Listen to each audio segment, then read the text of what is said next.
ನಮಸ್ಕಾರ friends, quarterly result ಚಾನಲ್ಗೆ ಸ್ವಾಗತ. ಜಿಯೋ ಫೈನಾನ್ಷಿಯಲ್ ಸರ್ವಿಸ್ ತನ್ನ ಕ್ವಾರ್ಟರ್ 3 ರಿಸಲ್ಟ್ ಅನ್ನು ಪಬ್ಲಿಷ್ ಮಾಡಿದೆ. ಇದು ಕನ್ಸಾಲಿಡೇಟೆಡ್ ಫೈನಾನ್ಷಿಯಲ್ ರಿಸಲ್ಟ್ ಆಗಿದೆ. ಇದು ಕ್ವಾರ್ಟರ್ 3 ರಿಸಲ್ಟ್ ಕಾಲಮ್, ಹಿಂದಿನ ಕ್ವಾರ್ಟರ್ 2 ರಿಸಲ್ಟ್ ಕಾಲಮ್, ಹಿಂದಿನ ವರ್ಷದ ಕ್ವಾರ್ಟರ್ 3 ರಿಸಲ್ಟ್ ಕಾಲಮ್ ಇವೆರಡು ಕಾಲಮ್ ಹೋಲಿಕೆಗೋಸ್ಕರ ಕೊಟ್ಟಿದ್ದಾರೆ. ಡಾಟಾ ಕ್ರೋಡ್ಸ್ದಲ್ಲಿದೆ. ಎಲ್ಲಕ್ಕಿಂತ ಮೊದಲಿಗೆ ನೋಡೋಣ ರೆವೆನ್ಯೂ ಫ್ರಮ್ ಆಪರೇಷನ್ ಅಂದರೆ ಆದಾಯದ ಬಗ್ಗೆ. ಹಿಂದಿನ ಕ್ವಾರ್ಟರ್ 2 ದಲ್ಲಿ ಕಂಪನಿಯು 693 ಕ್ರೋಡ್ ರೆವೆನ್ಯೂ ಜನರೇಟ್ ಮಾಡಿತ್ತು. ಹಿಂದಿನ ವರ್ಷದ ಕ್ವಾರ್ಟರ್ 3 ದಲ್ಲಿ ಕಂಪನಿಯು 413 ಕ್ರೋಡ್ ರೆವೆನ್ಯೂ ಜನರೇಟ್ ಮಾಡಿತ್ತು. ಈಗಿನ ಕ್ವಾರ್ಟರ್ 3 ದಲ್ಲಿ ಕಂಪನಿಯು 438 ಕ್ರೋಡ್ ರೆವೆನ್ಯೂ ಜನರೇಟ್ ಮಾಡಿದೆ.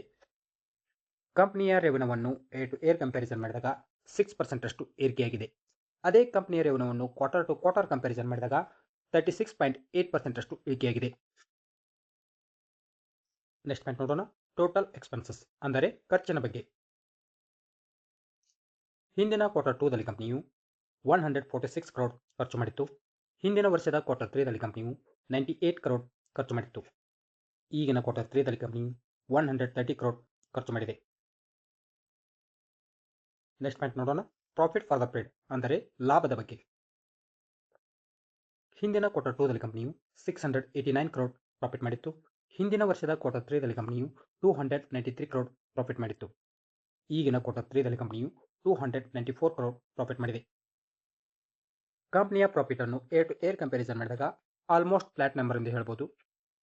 ಅದೇ ಕಂಪನಿಯ ಪ್ರಾಫಿಟ್ ಅನ್ನು ಕ್ವಾರ್ಟರ್ ಟು ಕ್ವಾರ್ಟರ್ ಕಂಪ್ಯಾರಿಸನ್ ಮಾಡಿದಾಗ 57.3% ಅಷ್ಟು ಇಳಿಕೆಯಾಗಿದೆ.